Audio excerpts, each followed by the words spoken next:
Right. Thank you, Gregos. So I'm just going to talk about really work that we've done at Bath for maybe the last sort of five or 10 years, and that's on piezoelectric materials and then also pyroelectric materials for energy harvesting applications. So my background is mainly materials, so I can't help talking a little bit about materials. So the ones that we work on are mainly ceramics rather than the polymers, and they tend to be ferroelectric materials, and that really just means that they're ionically bonded. So we have things like PZT, lead zirconate, titanate, and the key aspect is that below the Curie temperature, if we cool the material from a high temperature to a low temperature, our material is tetragonal. So we have an elongated unit cell. And the key aspect is that the titanium 4+, or the zirconium 4+, is slightly displaced from the center. And it's this displacement from the center that gives the unit cell an asymmetry and basically creates a dipole. So this unit cell will be more positive in this direction here and more negative. So we've got a dipole that we can use for energy harvesting. In reality, this dipole can move upwards. In this case, it can move down, it can move left, it can move right, it can move in and out of the page. So there's 6 polarization directions for this material here. And when we make the ceramics and we sinter them and fire them at high temperatures, the minimum energy state is for those dipoles in collections of domains to be randomly orientated, because that's the minimum energy state. And so clearly the material in this case is not piezoelectric because there's no net polarization. So what we need to do is to align those dipoles. So what we do is we pole our material, and we do that by applying a field, 2-3 kilovolts per millimeter of material. We apply a little bit of heat to allow those domains and those dipoles to rotate. So we align those titanium 4+, for example, all in one direction, and then we cool down with the field still on, and then when we get down to a low temperature, we'll take the field off and we end up with some remnant polarization. So this material is now polarized and has a net polarization, so we can use that for both piezoelectric properties and pyroelectric properties. And obviously now when we have our poled material, I mean, I just consider it as just one big macroscale dipole. If we compress that material, we're almost pushing that titanium 4+ back into the center. And so we're reducing the polarization, and that really, so that's my doorbell. Sorry, I'll switch it off.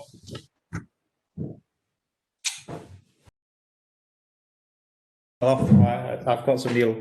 So as we push that titanium 4+ back into the center, then we reduce the polarization, and that relieves charge for sensing or for energy harvesting.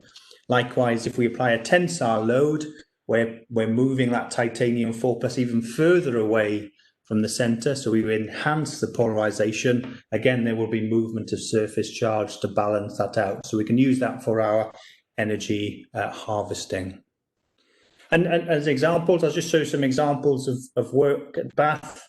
So in the last few years, we've been looking at energy harvesting from tires. So we imagine placing a piezoelectric material on the inside of a tire, and then when it meets the road and you get to the contact patch of the tire, you get a deformation of the piezoelectric material, and then that will generate charge. And the application here is not to charge up electric cars. Sometimes you hear people saying that they're going to do that, but that's clearly not going to deliver enough power. The application is really just to power the tire pressure monitoring system. You need about a milliwatt to do that, and to power the Wi-Fi signal to get the tire pressure out of the sensor and into the sort of passenger in a way.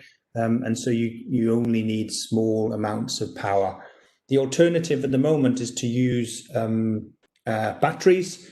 But obviously, if you're a major company with a fleet of lorries with thousands of vehicles and thousands of tires, you've got to manage those batteries. It's far more efficient to have some sort of self-powered system, so you don't have to replace and manage that. Just out of interest, I think last year I met with a company, met them at a conference at the bottom, Pythias Technology. I've always thought energy harvesting was in the small scale power, certainly for piezoelectrics, because that's one of their biggest advantages, sort of the energy density. But this company is really working on much larger scale power, sort of hundreds of watts, kilowatts, and that's really in the renewable area. So they must have very large piezoelectric actuators, but really the focus is on smaller scale. I've seen in the previous meetings, there's certainly interest in bistable systems. And so I've just showed this slide. Let me just attach my mouse, so maybe I can attach contact better to the arrows. So here I have a bistable carbon fiber composite. So in the top image, you can see it's a carbon fiber material. And we've made it bistable by placing the fibers in two different directions, so a 0 and a 90. So we have two layers, one with carbon fibers in the 0 direction and one with carbon fibers in the 90 degree direction. And then when you fabricate the composite at high temperatures and you cool down to room temperature, those thermal stresses end up with the thing sort of being bistable.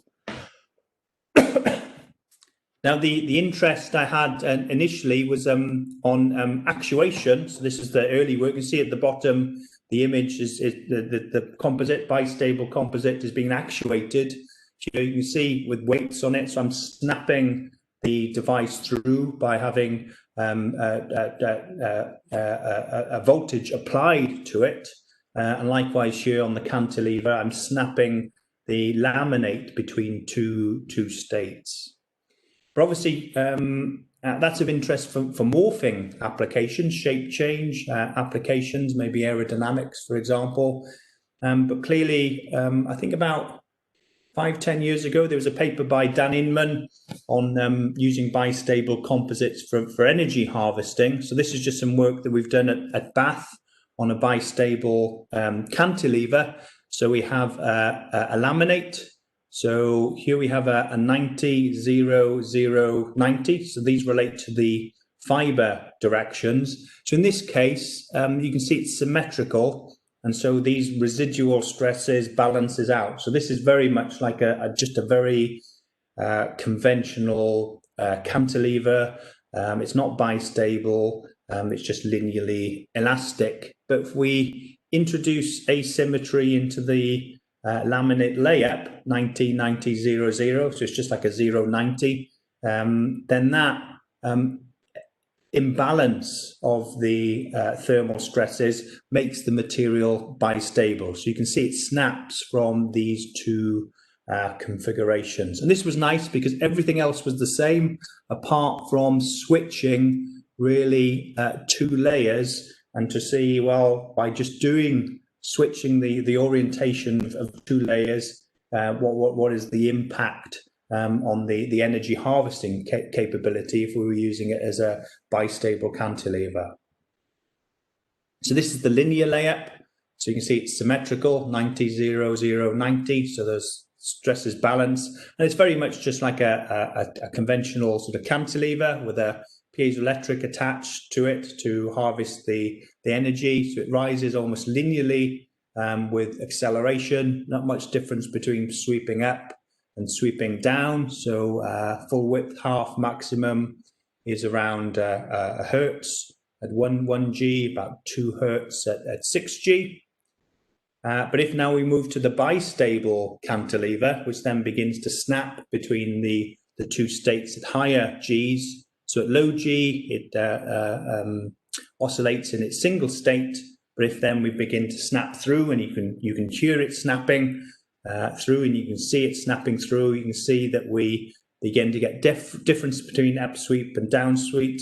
And certainly now the full width half maximum 6G is where it begins to snap through, is much broader. You don't generate more energy than the linear, but the key point, I think, and the interest here is in spreading the frequency range and the making a more broadband device. And you can see that here as well. Again, the linear one is just linear with acceleration. Peak power, so this is peak power. Likewise, the peak power for the bistable isn't linear, but you're spreading it over a wider range of frequencies. And that's formed some of the basis. I wanted to show that with Professor Litak and Lublin. So I'm mainly a materials person, so Professor Litak's done a lot on processing the data and understanding that the nature of the bistability. Is it chaotic? Is it oscillating between every oscillation continuously, for example? And then this is just the impact of the load resistance here between single well oscillation for the bistable. So it's just in its single well, just oscillating. But again, at 6G, where you're clearly getting snap through, then you're getting a broader frequency response of the oscillation. That's good. And then really some of the main interests that I've got on at the moment is to look at porous materials. So I think some of you have seen this before. I think it's still quite interesting, and we're still very actively involved in this. Is that where we're using porous materials, porous piezoelectric materials, to increase the amount of energy that we generate from an energy harvesting application. And I think it seems very counterintuitive, in the sense that we take a ceramic and we actually remove some of the material. We fill it with air, we fill it with pores, and we reduce the total volume of the active material, but somehow we get a benefit. And this is a very simple derivation to try and show partly the inspiration towards that is if we take our poled material. So again, here's our macro scale dipole, and in this case it's in compression, but it could be in tension. Well, the charge that we generate, Q, is equal to D33, so that's the charge per unit force, so that's the materials property times the force. Well, this is just like a parallel plate capacitor, so the capacitance of our device is area times permittivity divided by thickness, and we know the relationship between charge and capacitance is Q is equal to CV. So under a stress, sigma, force per unit area, the voltage generated is proportional to the thickness. So you can get a larger voltage by just making it thicker, and that makes sense because you're just separating the distance of the surface charge. You can get a bigger voltage by applying a larger stress, and that makes sense because you're just getting a larger change in polarization. But for a fixed stress and a fixed geometry, then the materials properties are the ones that you can control. So really you want a large D33, so a large amount of charge, and also a low permittivity. And that's because you want a low capacitance, because if the capacitance is small, then you'll generate a large voltage for a certain charge. So this is what we want for a good sensor. So I've worked a lot on hydrophone materials, and that's our target. For energy harvesting, well, it's not V, it's the energy, half CV squared, and you get a similar but slightly different figure of merit. So the energy is proportional to the volume, A times T. It's proportional to stress squared, because of the V squared, and it's proportional to the D coefficient squared, so it's proportional almost to Q squared divided by the permittivity. So for harvesting, this is what you want for a good material. high charge generation, high D33, and a low permittivity. And that's the basis of making it porous, is can we maintain a high D33, but also reduce the total capacitance of your system by reducing the permittivity. So we've sort of over the years made lots of randomly porous materials by using polymer foams and polymer spheres that burn out during sintering. It's quite easy to do, relatively low cost, so you can imagine scaling it up. And we've got quite nice finite element models to look at poling. Remember that poling process where you line the domains when you need to apply large fields? And when you apply a field to a porous material, all that field really focuses in the pore because it's low permittivity. The ceramic is high permittivity, the air is low permittivity, and as a consequence of Gauss's law, when you apply an electric field, it will focus in the low permittivity phase. That makes poling more challenging, but we have models to predict what will happen. And this is just some data from James Roscoe. So this is D33 against density for a barium titanate material.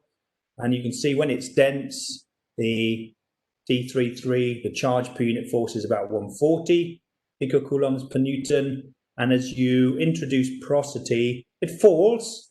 And it falls because it's harder to pole, because the field is focusing in the pores and not in the material. But it falls gracefully. So even at 50% density, you're still at 80 or 90 picocoulombs per Newton. But the permittivity, because barium titanate has a relative permittivity of about 1600, you fill it with 50% air, it's down to 400. So that falls very quickly. So your D33 stays quite high, your permittivity falls, and so that figure of merit should shoot up. And this is just some data that James collected. You can see 2015 in the literature before he did it himself, the early part of his PhD, just to see that his PhD would work. It's always good to help relax the PhD students. This is from the literature, not for energy harvesting, but really for other applications.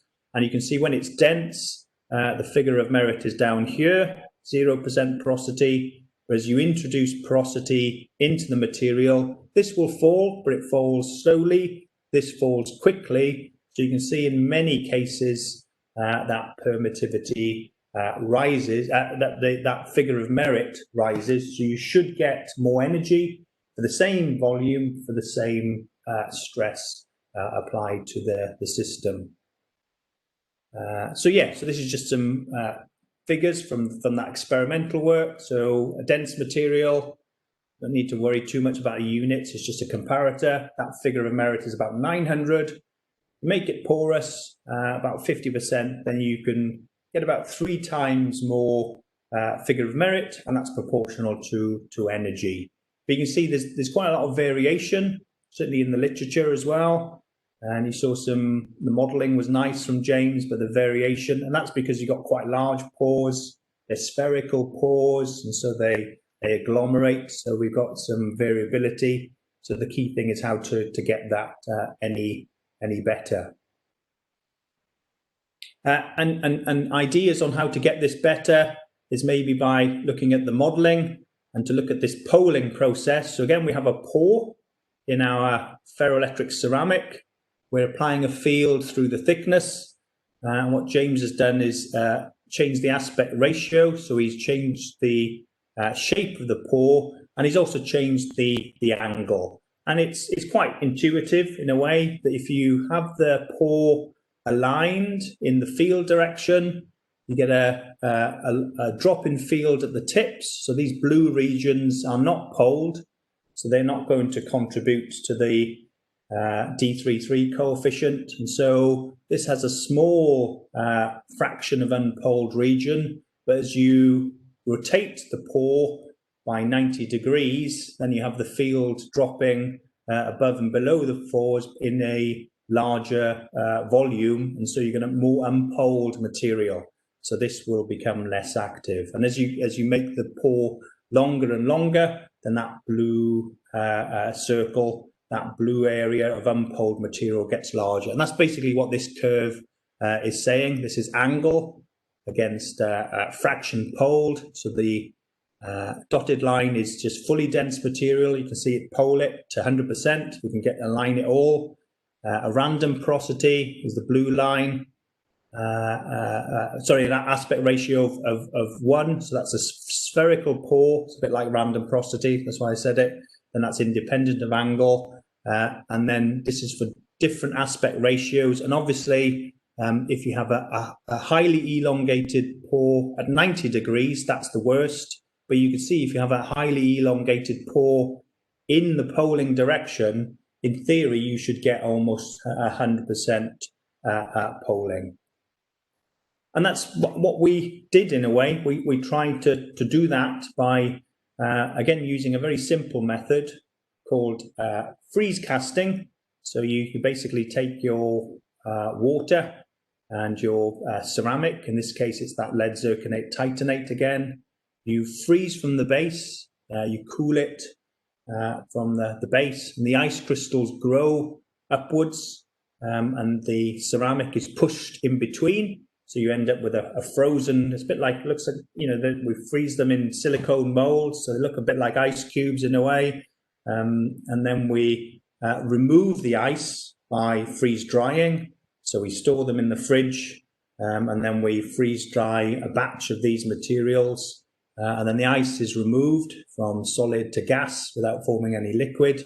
And so we end up with these lamellar structures, and then we fire that aligned ceramic. And you can see what we get is very nice, highly aligned ceramic and we can pole in this direction. And that's exactly what we would like to have for a high D33, but also, again, dropping that permittivity. I think this is interesting. Certainly we got interest in from companies, not a little, yeah. So we have interest in companies from energy harvesting, but certainly for sensors as well, because remember that sensor figure of merit was D33 divided by permittivity. So you can scale this up easily because it's a very simple sort of process. And so I won't bore you more with lots more figures, but you can see this is basically the number. The dense material was about 90. The random porous was about 2,700, but it was quite variable because the pores, as I said, agglomerate. So certainly by aligning the material and freeze casting, we can get another level higher. So again, much better than the dense material by filling it with air. But I think also what's more important is the consistency, the reduction in the variability, better mechanical properties because the pores are smaller as well. And certainly not going to be as strong as the dense material, but certainly more consistent. Just a word of warning, or not a word of warning, but just this has all been in D33 mode where you've got an end mass on top. My advice is not to use the porous materials for D31, because if you do the analysis on D31, that falls quickly. So the D33 falls gracefully. So imagine lying on a bed of nails. That's sort of D33 mode, where the nails are the bits of ceramic, and so all that load is going. If in D31, if you're loading the bed of nails from the side, you get less load into the ceramic, so it's less good for that. And the pores can act for damping, so a lot of these devices that we're interested in are off resonant rather than highly resonant devices. Oh yeah, and again, certainly this is freezing, so it's very easy just to get a mold, 3D print it, make it then out of silicone, and then freeze your material in those molds and make complex shapes. And we've made devices that operate on D15 mode, where the electrodes are normal to the poling direction. And we filled the pores with polymer. Strangely, it was flexible, far more flexible than I thought. So obviously there must be a separation of those PZT layers as well. Now, as a materials person, I'm quite happy with the figures of merit, but some quite rightly would say, yeah, that's a figure of merit, Chris, but at the end of the day, does your material generate more energy? And I think, yes, that's a valid question, because that's really what counts. The theory said it should, but does it happen in real life? So I had a nice PhD, Marcin Krasny set up a system for testing, a very shaker. We had the ceramic on here with an end mass. Remember, it's in D33 molds, so pulled through the thickness with a mass shaking up and down. Rectify the output, store it on a capacitor, and then we test a dense material of certain A, certain T under a certain stress, and so that would be a mass under a certain acceleration, and then test porous materials of the same volume under the same conditions, and it worked quite nicely. I think we knew it would, but it was always nice to see that it does work. So this is the voltage with time. The red is the dense, the blue is the porous or more porous. And you can see the red has a lower voltage, and that makes sense, again, because the voltage is related to D33 divided by permittivity. And the more porous material, the blue, has the higher voltage. So that makes sense. Open circuit. Look at the short circuit current. Well, that goes down. Again, that makes some sense because the short circuit current is totally dependent on D33. It's got nothing to do with permittivity because it's to do with charge. So it's just to do with D33. So that falls, but your voltage goes up. And in the end, when you look at the voltage on the capacitor, with time, as we store it, the porous one goes up quicker. So yeah, it does seem to work. Works quite nicely. I knew I presented this before, and I remembered some of the previous speakers, so I just thought I'd add something new. So this is a recent paper by Marcin that I mentioned earlier that made the system. I think this is quite nice. It's closer to electrical engineering, so I might struggle for if you ask detailed questions, and I'll just refer you to the paper. But it's basically an analysis of a piezoelectric as a charge source in a way that's being rectified, the output, and stored on a capacitor with a load resistance.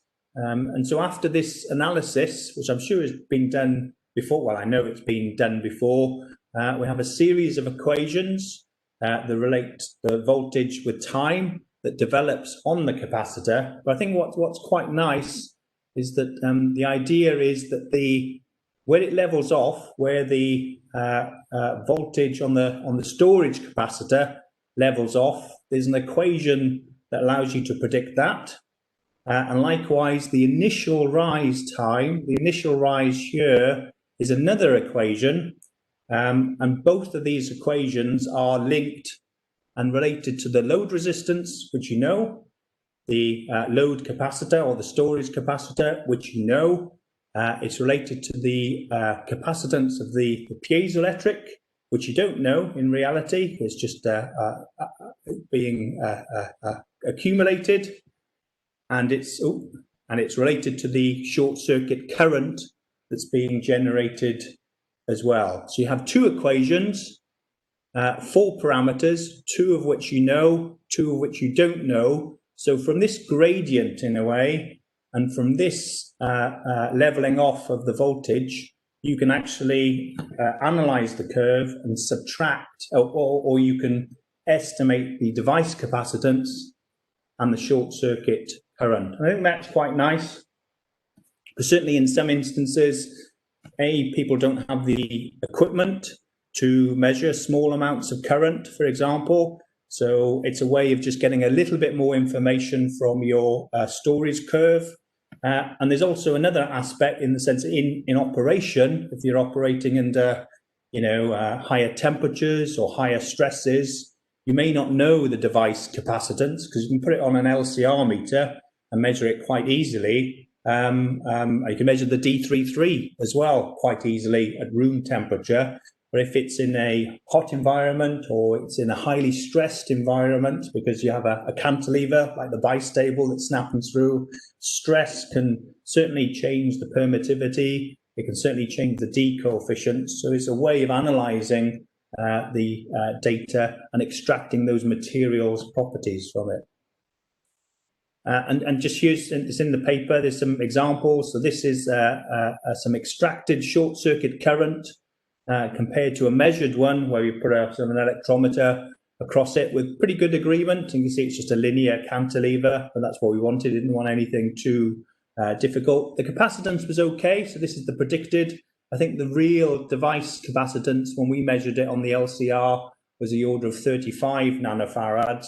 So it wasn't exactly the same, but it was pretty good considering the simplicity of the approach. So if people are interested in that, it may be certainly even people are doing other simulations, it may be worth trying the analysis to see whether it fits on the extraction, because it's certainly a nice way to look at that. And lots of people are measuring these sorts of curves by rectifying and storing on a capacitor. And so being able to get a little bit more information out may be of interest. And then finally, how am I doing for time? Oh, it's fine. Yes, right. So final section is really a little bit on pyroelectric materials and pyroelectric harvesting. So again, I think you're all familiar with thermoelectric materials, so the Seebeck effect and harvesting thermal gradients. Hot and cold sources. The pyroelectric response is really just harvesting temperature fluctuations. So again, we have this is a lovely image by Sidney Lang. We have our poled material that's got the polarization, and when you put electrode on it, you'll collect surface charges. So you've got this surface charge to balance the polarization of the material. And then when you heat the material, the polarization falls. So it's a bit like that titanium 4+ moving back into the center. As you heat it, the polarization falls. And again, some of that surface charge is now free to flow in a current. And likewise, you cool the material, the polarization increases, and then charge will move in the opposite direction to rebalance that surface charge. So the pyroelectric effect is really just a change in polarization with temperature. And the piezoelectric effect is exactly the same. It's just that you're changing the polarization with stress. There's no surprise that all pyroelectrics are also piezoelectrics. I guess the challenge really is if you look at the current, it's proportional to area. So you can increase the area. You can increase the materials properties, the pyroelectric coefficient, and it's the rate of change of temperature. And I think that's one of the real challenges. Are there enough applications out there where there's rapid rates of temperature? Where we've managed to find something that's quite interesting is to, rather than trying to accumulate that charge, I was also working on water splitting, and one of the students had an idea. Well, you only need 1.5 volts to split water into hydrogen and oxygen, and out of the pyroelectric device, or even from a piezoelectric device, getting 1.5 volts isn't that difficult, really. And so it's very easy to generate sufficient voltage to make that process begin. So we thought about coupling our pyroelectric device to an electrochemical system. But it isn't just about voltage. Yet you need 1.5 volts. But if you look at Faraday's law, the mass of hydrogen is proportional to charge. So you also need lots of charge as well as the voltage. So getting the voltage is easy. That initiates the process. To get lots of hydrogen, you need lots of charge. So you need a big area, or a big delta T, or a big pyroelectric coefficient. So basically, we used a large plate of material. So we got the biggest disc we could buy commercially. I think it was about 10 centimeters by 10 centimeters, and we heated and cooled it just to see whether it worked. And certainly just at a few degrees C, you can see here, it's just oscillating a few degrees C. of our sort of 100 microns bit of PZT, and we're certainly getting over 5 volts oscillation AC as you heat, cool. So that's certainly more than enough to begin to split water. And it certainly happens. This is a small electrode. If you look very carefully, you'll see a tiny bubble. Sometimes I can see it, sometimes I can't, but it's a tiny bubble. But certainly you can detect hydrogen and oxygen.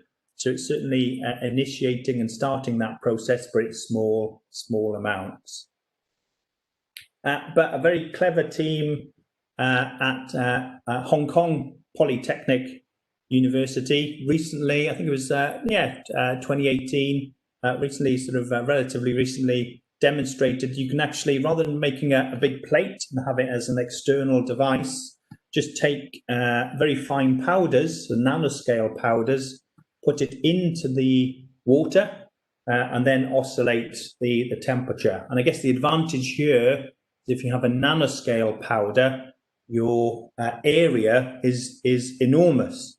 And so you're really maximizing that area here. And also by heating and cooling, you can heat above and below the Curie temperature to get very large changes in polarization. They didn't know that was the reason at the time, but we've been in touch since and say that's one of the reasons why this pyroelectric coefficient is also helping. So by taking nanoscale powders, you can then produce these very large charges.